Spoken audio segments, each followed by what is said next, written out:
So sorry.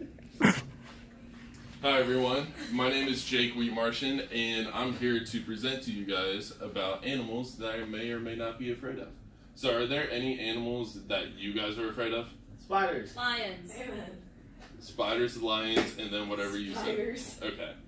So, a couple of years ago, I went on a retreat and went on a hike, and now I'm afraid of snakes, and now I'm going to explain to you why. So, when I was growing up, I watched Crocodile Hunter a lot, like a lot of kids who are my age or who were growing up around that time. And I always like to see Steve Irwin play with lions and spiders and snakes and anything like that. And I especially enjoyed snakes because they were slithery and slimy and kind of cool, because I always liked to prank my mom with them because she was absolutely terrified of them.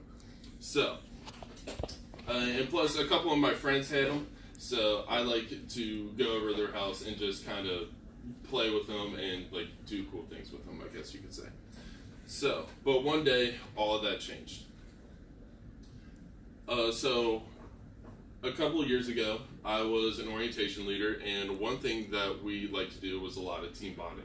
So one thing that we did was we went on a retreat to the Natural Bridge State Park in Red River Gorge, which is a couple hours south of here around central Kentucky, I believe. And one thing that we did on that retreat is we went on a bunch of hikes. We went on two separate hikes. The first one of which we went on is a whole group. There were about 30 students, and this is when we went up to the Natural Bridge part. This was when we got our small group partners for the summer.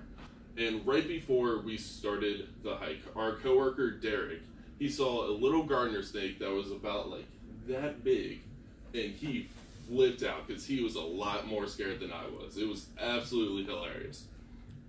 And so that was basically the most exciting part of that little hike up to the mountain, and we got up there and we got our small group partners.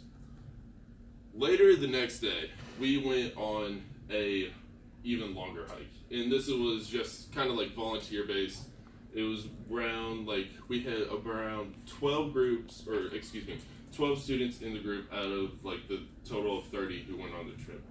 Our boss, his name was Jeff. He is a very adventurous guy, and he wanted to go on this 9-mile hike around the entire state park, which I thought was a good idea at first, but that quickly changed a lot.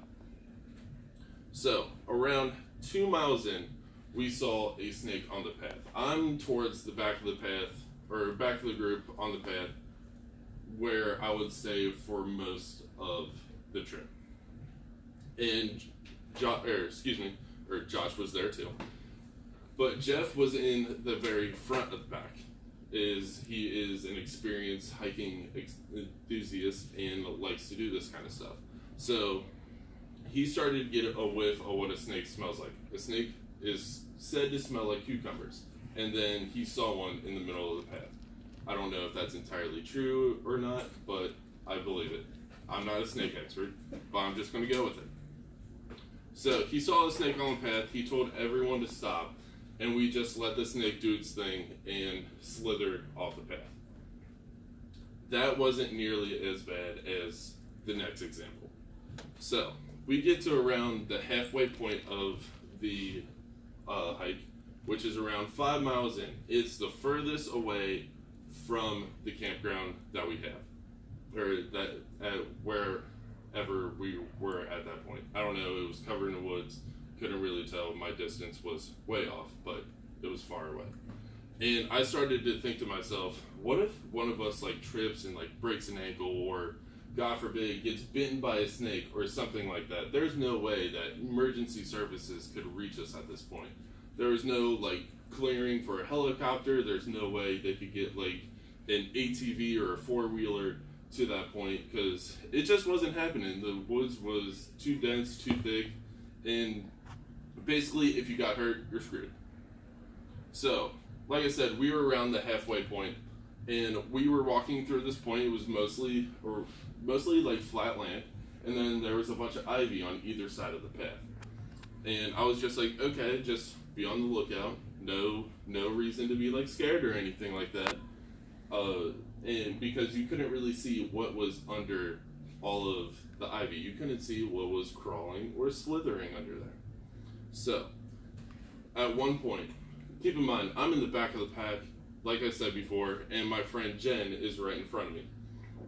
Who, just for an example, she's a lot smaller than I am. You would expect her to flip out a lot more than I would, but that was wrong. So, at one point, I just hear like the leaves like brushing and just moving without anything touching them. The next thing I see this giant black snake-looking thing jump up. I could have swore it was jumping at me, or if it was just like jumping up to turn around. Wasn't going to stick around to find out. So I bolted towards the middle of the pack and just stayed there because I was absolutely shook and nervous. So, apparently, it looked like it was a giant black snake. Again, wasn't really trying to stick around to find out. It was around maybe that big, and I just didn't want to deal with it. So I went towards the middle of the pack where I felt the most safe, the most secure, and from that point on, it went to go on to be the longest hike that I've ever had in my life. So, after that, I started to realize, crap, you know what I was thinking earlier about the emergency services? That might be true. That might be me. I might be screwed out here. Because for the rest of the hike, I was extremely nervous. My legs were shaking, and it took forever to get back to our campground. And when I saw the snake, I screamed like a little girl. You would expect the person in front of me, my friend Jen, to do that, but a 6'6" tall dude, no, but I did. And there are two things that I learned that day. One of them is that no matter how badly you react to a snake, people will always make fun of you for screaming like a little girl and running just to save your life from a snake that's like maybe that big and not even poisonous. And the other thing that I learned that day is that I'm very terrified of snakes. And that is the end of my speech.